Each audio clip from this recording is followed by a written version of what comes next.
আসসালামু আলাইকুম। দুই যমজ ভাই, দুইজনকে ঠিক দুইটা আলাদা আলাদা রুমে নিয়ে যাওয়া হয়েছে এবং দুইজনকে আলাদা করে প্রশ্ন জিজ্ঞেস করা হচ্ছে। একজনকে জিজ্ঞেস করা হলো, এই তুমি এত পড়তে আগ্রহী কেন, তোমার রেজাল্টও অনেক ভালো, কারণটা কি? সে তখন কয়েকটা তার ডেইলি রুটিনের কথা বলল। পাশের রুমে যে তারই যমজ ভাই, তাকে জিজ্ঞেস করছে, এই তুমি, তোমার ভাই আরেকজন এত পড়াশোনা করে, এত চমৎকার রেজাল্ট করে, তোমার রেজাল্ট এরকম খারাপ কেন, তুমি পড়তে মন চায় না কেন তোমার?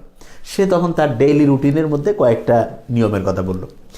এই দুই ভাই যে দুইটা রুটিন শেয়ার করেছে, সেই দুইটা রুটিনের সাথে আমরা যদি মিলিয়ে ফেলি, তাহলে পড়তে চাওয়ার ক্ষেত্রে আমাদের রুটিনটা কেমন হওয়া উচিত, আর কেউ যদি পড়তে না চায় তাহলে তার রুটিন অটোমেটিক কেমন হবে, সেটা আমরা আবিষ্কার করতে পারবো।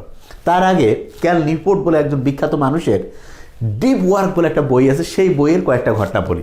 সেখানে একটা ইন্টারেস্টিং জিনিস বলা হয়েছে, সেটি হচ্ছে নো ডিস্ট্রাকশন। মানেটা কি?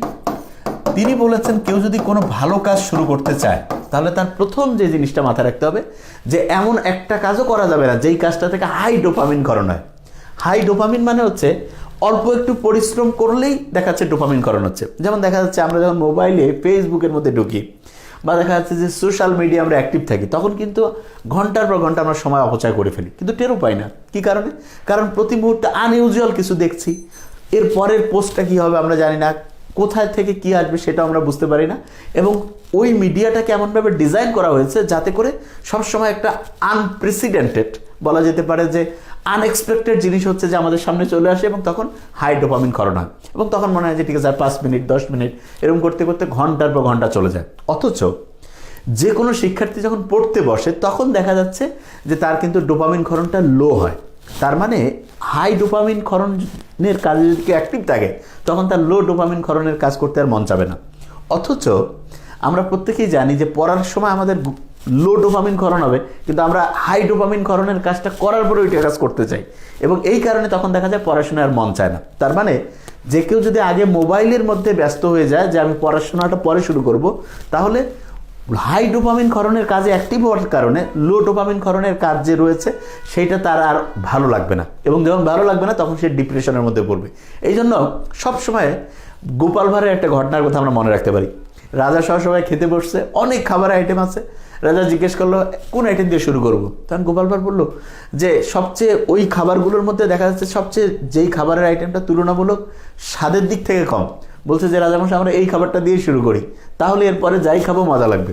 তার মানে এমন খাবার দিয়ে শুরু করলাম যেই খাবার খেলে ডোপামিন ক্ষরণ কম হবে, এরপরে যেই খাবারই খাবো ডোপামিন ক্ষরণ বেশি হবে, এবং দেখা যাবে যে খাওয়াটা অনেক সুস্বাদু লাগবে। ঠিক তেমনি করে নো ডিস্ট্রাকশন, তার মানে হচ্ছে ডিস্ট্রাক্টেড প্রথমেই হওয়া যাবে না, বরং দিনের শুরুটা এমন কাজ দিয়ে আমরা করব যেই কাজটা আমাদের কি করবে, ডোপামিন ক্ষরণটাকে একটা নির্দিষ্ট লেভেলে থাকবে। যেমন আমরা যদি দিনের কাজটা শুরু করি যে হচ্ছে দেখা যাচ্ছে ধর্মীয় যে প্রার্থনাগুলো আছে, এগুলো তো ডোপামিন ক্ষরণ হয়, তবে স্বাভাবিক মানে, এবং এই কাজগুলো করার পরে যদি একটু এক্সারসাইজ করি, সেখানে ডোপামিন ক্ষরণ হবে, এন্ডোরফিন ক্ষরণ হবে, কিন্তু এটা স্বাভাবিক মানে। তার মানে স্বাভাবিক মানের ডোপামিন ক্ষরণের কাজগুলো দিয়ে যদি ডেইলি অ্যাক্টিভিটিস আমরা শুরু করি, তারপরে দেখা যাবে কি আমাদের হচ্ছে যে পড়াশোনা শুরু করলে পরে আমাদের দেখা যাবে যে পড়াশোনায় ডোপামিন স্বাভাবিক মানেই হচ্ছে নিঃসৃত হচ্ছে, এবং তখন পড়তে অনেক মোটিভেশন থাকবে। ওকে, দ্বিতীয় যে জিনিসটা সেটা হচ্ছে যে বলা যেতে পারে অ্যালার্ম ক্লক সিস্টেম। মানেটা কি? অ্যালার্ম ক্লক সিস্টেম মানে হচ্ছে যে প্রত্যেক শিক্ষার্থীর উচিত প্রত্যেক দিনের একটা নির্দিষ্ট টাইম সে পড়বে, সেটা হচ্ছে লিখে রাখা।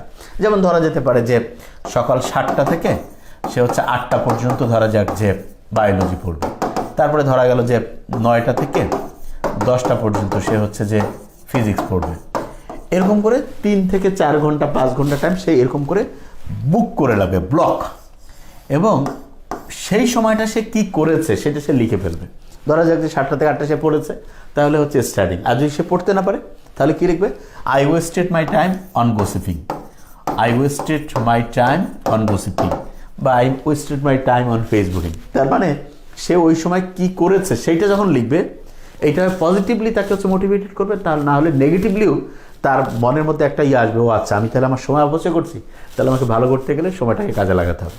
তার মানে এটাকে বলে অ্যালার্ম ক্লক সিস্টেম। প্রত্যেক ঘন্টায় আমরা লক্ষ্য করবো যে এই ঘন্টা আমরা কি ভালো কাজ করছি, কি করিনি। ওকে, তৃতীয় যে জিনিসটা সেটাকে আমরা এইভাবে বলি, সেটা হচ্ছে যে প্রত্যেক শিক্ষার্থীকে পড়ার জন্য একটা সকালে হচ্ছে যে সবচেয়ে আদর্শ টাইম যেটা বলা হচ্ছে যে ঠিক সকাল 7টা থেকে শুরু করে দুপুর 11টা পর্যন্ত, এই টাইমটা হচ্ছে তার নিজের স্টাডির জন্য সবচেয়ে সেরা টাইম, সেলফ স্টাডির জন্য। যদি সে দেখা যায় যে ওই সময় হচ্ছে যে অন্য কোনো কলেজ বা অন্য কোনো অ্যাক্টিভিটিসের মধ্যে না থাকে।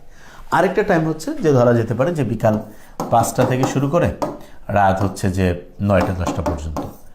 এই দুই টাইম তার নিজের স্টাডি করার জন্য বা পড়াশোনায় নিজে ব্যস্ত রাখার জন্য সবচেয়ে ভালো, কেননা এই দুই সময় মস্তিষ্ক পড়াকে ভালোভাবে রিসিভ করে। আর ওই যে দুপুরের হচ্ছে দেখা যাচ্ছে 1টা-2টা থেকে বিকাল 4টা-5টা পর্যন্ত, এই টাইমটা তুলনামূলক পড়ার ক্ষেত্রে হচ্ছে যে কম ইফেক্টিভ। তার মানে পড়ার ক্ষেত্রে শিক্ষার্থীদের মাথায় রাখা উচিত যে তার ইফেক্টিভিটিটা কোন সময় বেশি। আর পড়ার সাথে কিন্তু ঘুম, যেটাকে এখন বিজ্ঞানীরা বলতেছেন যে হচ্ছে স্লিপ লার্নিং, মানে কি যে লার্নিংয়ের সাথে স্লিপের একটা সম্পর্ক রয়েছে। সে যখন হচ্ছে যে কোনো কিছু পড়বে, পড়ার সাথে তার ঘুমের একটা পজিটিভ সম্পর্ক আছে। অনেকে মনে করে কম ঘুমায় বেশি পড়বে, নো, ঘুম এবং পড়া দুইটা হচ্ছে পারস্পরিক সম্পর্কিত। আমি যখন পড়বো, প্রথম পড়াটা কিন্তু আমার শর্ট টার্ম মেমোরি সেন্টারে থাকে, ওইটাকে আমাদের লং টার্ম মেমোরি সেন্টারে নেওয়ার জন্য আমাদের অবশ্যই ঘুমাতে হবে। এবং এই জন্য বিজ্ঞানীরা বলতেছে যে কেউ যখন হচ্ছে যে বেশি পরিমাণ জিনিস শিখতে চায়, তখন তার উচিত 7 ঘন্টার বেশি পরিমাণ অবশ্যই ঘুমানো, 7 আওয়ার্সের বেশি প্লাস ঘুমানো। আর ঘুমালে হয় কি, পড়াটার শর্ট টার্ম থেকে লং টার্ম যে মেমোরি সেন্টার আছে সেখানে ভালো করে রিজার্ভ হবে। ওকে, ফাইন। তাহলে আমরা কয়েকটা জিনিস বলার চেষ্টা করেছি। একটা হচ্ছে যে প্রথমেই কোনো ডিস্ট্রাকশনে যাওয়া যাবে না। ডিস্ট্রাকশন বলতে ওই কাজটা করা যাবে না যেটা হচ্ছে হাই ডোপামিন ক্ষরণ হয়। এবং প্রত্যেক দিনের একটা অ্যালার্ম ক্লক সিস্টেম থাকবে। তার মানে হচ্ছে যে একটা টাইমকে ব্লক করব, সেই টাইমে আমরা কী করলাম সেটা মনিটর করব। এবং তৃতীয় যে জিনিসটা, স্লিপের ক্ষেত্রে ঘুমের একটা সাথে হচ্ছে যে পড়ার একটা সম্পর্ক আছে। মানে আমরা যখন পড়তে যাব আমাদের মাথায় রাখতে হবে যে এটার সাথে ঘুমটা যাতে ভালো হয়। ঘুম ভালো থাকলে দেখা যাবে যে পড়তে আগ্রহী হচ্ছে এবং পড়াটা রিজার্ভ হচ্ছে ভালো। ওই যে দুই ভাই যে ছিল, যে দুই ভাইকে দুইটা রুমের মধ্যে আমরা রেখেছি, এক ভাই তার দিনের শুরুটা করতো লো ডোপামিন ক্ষরণ হয় সেরকম কাজ দিয়ে। তার মানে কি, সে দেখা যায় তো সকালে উঠে হচ্ছে যে প্রেয়ার করতেছে, তারপরে দেখা গেল একটু এক্সারসাইজ করতেছে, তারপরে দেখা গেল যে সে হচ্ছে স্টাডি শুরু করতেছে। আর আরেক ভাই যে হচ্ছে পড়তে মন চায় না, সে শুরু করে কিভাবে, আরেক রুমে সে বলতেছে যে সে শুরু করে প্রথমে যে সোশ্যাল মিডিয়ায় গেল, গিয়ে তখন তার মনে হয় যে আমি 5 থেকে 10 মিনিট ব্যবহার করে আবার ফিরে আসবো। তো ওই 5 থেকে 10 মিনিট ব্যবহার করার পরে সে দেখা যাচ্ছে যে আসলে এটা 1-2 ঘন্টা চলে যায়। এরপরে তার আফসোস হয়, না এটা বাদ দিয়ে তারপরে সেও কিন্তু পড়তে বসে, স্টাডিতে বসে। কিন্তু কয়েক মিনিট পরেই দেখে যে তার আর পড়তে ভালো লাগতেছে না। তখন সে চিন্তা করে যে ঠিক আছে, আর একটু হচ্ছে সোশ্যাল মিডিয়ায় ঘুরে আসি। আর একটু ঘুরতে গেল, হ্যাঁ ওইখানে আবার মনটা ভালো লাগতেছে। তখন সে মনে করছে আচ্ছা ঠিক আছে, আজকের দিনটা যাক, কালকে রাতে আজকেরটা গেল, কালকে সকাল থেকে সুন্দর করে শুরু করব। কালকে সকালে তার মনে হয় যে আবার একটু আমরা সোশ্যাল মিডিয়া দিয়ে একটু আগে 5-10 মিনিট ঘুরে আসি, তারপরে পড়বো। এই 5-10 মিনিটটা টাইম দেখা গেল ঘন্টা পার হয়ে গেছে। কিছুক্ষণ পরে সে পড়তে বসছে, আবার তার পড়তে ভালো লাগছে না। তার মানে বুঝতেই পারছি যে এইটা হচ্ছে একটা চেইন রিয়াকশনের মতো। কেউ যদি শুরু করে প্রেয়ার এক্সারসাইজ দিয়ে, তারপরে তার পড়তে ভালো লাগবে। আর কেউ যদি দেখা যাচ্ছে আগেই সোশ্যাল মিডিয়ায় গিয়েছে, তারপরে হচ্ছে যে পড়তে যায়, তাহলে পড়াটা তার ডিপ্রেশনের মধ্যে চলে আসবে। কী কারণে? কারণ এই সময় লো ডোপামিন ক্ষরণ হচ্ছে। তাহলে একটা মাত্র সিস্টেম আমাদের শুরু করা উচিত যে নর্মাল ডোপামিন ক্ষরণ হবে, যেমন ধর্মীয় বই পড়া, তারপরে হচ্ছে ওটাকে কী বলে যে প্রেয়ার করা, তারপরে এক্সারসাইজ করা। এবং ইসলামে আমরা দেখি যে স্বাভাবিক ডোপামিন ক্ষরণ হয়, এই কাজগুলো কিন্তু ইসলামে উৎসাহিত করা হয়েছে।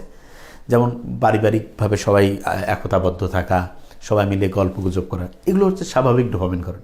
কিন্তু হাই ডোপামিন ক্ষরণ এই কাজগুলো ইসলামে নিরুৎসাহিত করা হয়েছে। যেমন জুয়া খেলা, এটা হাই ডোপামিন ক্ষরণ হয়। তারপরে হচ্ছে যে ওইটাকে যেটা বলে মদ পান করা, যে কোনো ড্রাগ না, হাই ডোপামিন ক্ষরণ হয়। যে কোনো রকমের হচ্ছে যে বলা যেতে পারে অশ্লীলতা, এটা হচ্ছে হাই ডোপামিন ক্ষরণ হয়। এবং ওই কাজগুলো করার পরে কেউ যদি পড়াশোনায় আসে যেখানে স্বাভাবিক ডোপামিন ক্ষরণ হবে, তখন সেটা তার ভালো লাগবে না। তাহলে আমরা বুঝতে পারছি যে আমাদের কাজের প্যাটার্নের মধ্যে একটু চেঞ্জ আনতে হবে।